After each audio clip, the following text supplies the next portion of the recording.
بسم الله الرحمن الرحیم. بیا السلام علیکم ورحمة الله وبرکاته. نن راځو دوهم درس د اډاب فوټوشاپ.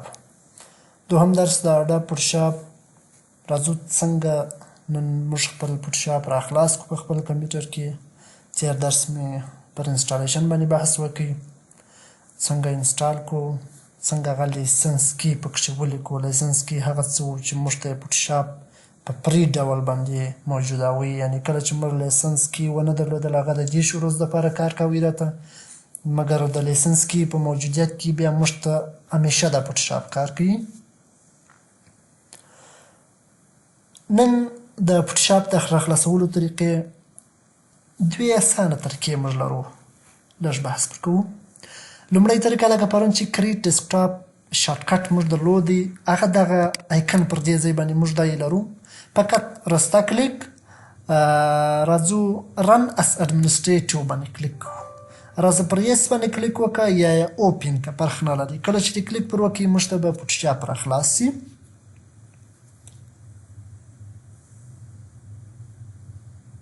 دا چې دا غټ پروګرام دی نو په دې خاطر سره لږ څه په ځنډ راخلاصېږي. دا فوټوشاپ دا یوه لار سره خلاصو.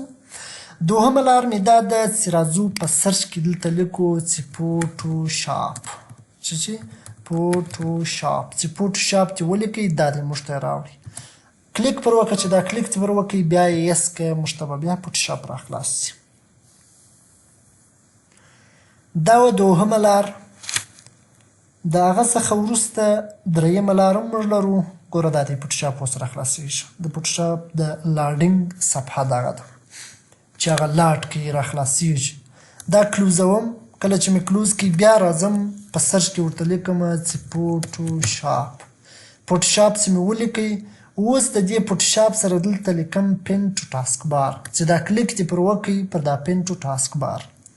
اوس د همیشه دپاره دا بندوم، نور دې ته ضرورت نشته چې یا پر ډیسکټاپ کلیک پر وکړم یا سرچ ته ولاړ شم پکښې ولیکم. دا دی په ټاسک بار کې موږ ته څه شی راغلی؟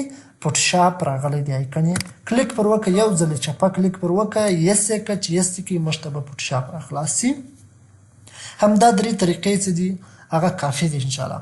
بیا موږ شارټکټ هم ورته جوړولی شو، چې راسئ دلته پر دا شارټکټ فایل باندې راسته کلیک وکړئ.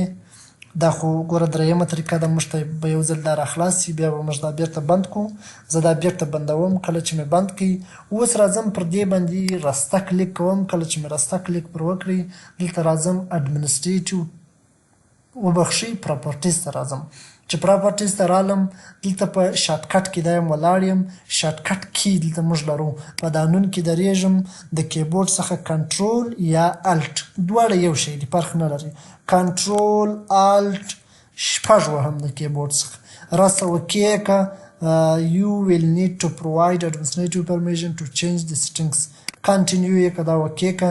اوس راځم کنټرول الټ شپږ د کیبورډ څخه وهم، ما ته به فوټوشاپ اتومات انشاءالله خلاص شي. دا دی راسه یس یې که، چې یس دې کړي فوټوشاپ ما ته خلاصېږي. نور بیا بیخي دې ته ضرورت نشته چې یا سرچ ته ولاړ شئ یا ټاسک بار ته ولاړ شئ یا په ډیسکټاپ ایکن ته وګورم.